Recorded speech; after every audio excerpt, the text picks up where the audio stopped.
भारत में satellite internet को लेकर एक नई जंग छिड़ गई है। एलन मस्क और एयरटेल एक गुट में और रिलायंस जियो अलग हो गया है। इसकी वजह यह है कि भारत में सैटेलाइट इंटरनेट के लिए स्पेक्ट्रम की नीलामी नहीं होने जा रही है।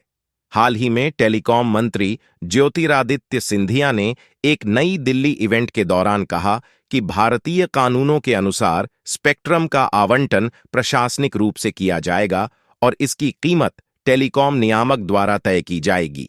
आइए जरा समझने की कोशिश करते हैं कि आखिर सैटेलाइट इंटरनेट क्या है और कैसे काम करता है। क्या है सैटेलाइट इंटरनेट? सैटेलाइट इंटरनेट एक प्रकार की इंटरनेट सेवा है जिसमें इंटरनेट कनेक्टिविटी के लिए सैटेलाइट उपग्रह का उपयोग किया जाता है।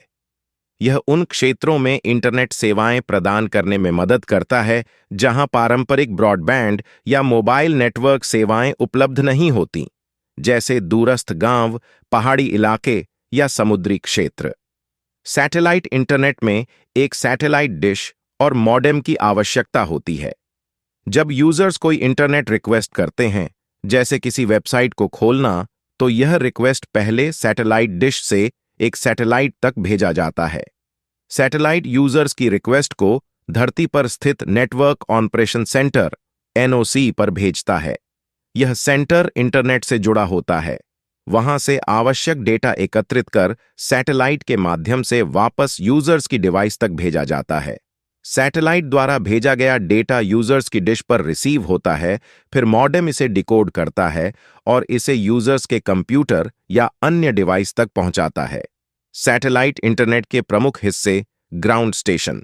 ये स्टेशन सैटेलाइट को डेटा भेजते और प्राप्त करते हैं और इन्हें NOC कहा जाता है। सैटेलाइट को धरती की कक्षा में रखा जाता है और यह दूरसंचार के लिए इस्तेमाल होता है। User device. यूजर्स के पास एक सैटेलाइट डिश और मॉडेम होता है जो सैटेलाइट से सिग्नल भेजने और प्राप्त करने के लिए जरूरी होता है। सैटेलाइट इंटरनेट के फायदे। दूरस्थ क्षेत्रों में कनेक्टिविटी। यह उन क्षेत्रों में इंटरनेट सेवाएं प्रदान करता है जहां केबल या मोबाइल टावर की पहुंच नहीं होती। मोबिलिटी। आप इसे कहीं भी सेट कर सकते हैं जहां सैटेलाइट सिग्नल उपलब्ध हो। सैटेलाइट इंटरनेट के नुकसान। लेटेंसी, विलंब। सिग्नल को सैटेलाइट तक और वापस आने में समय लगता है, जिससे विलंब, लेटेंसी बढ़ सकता है।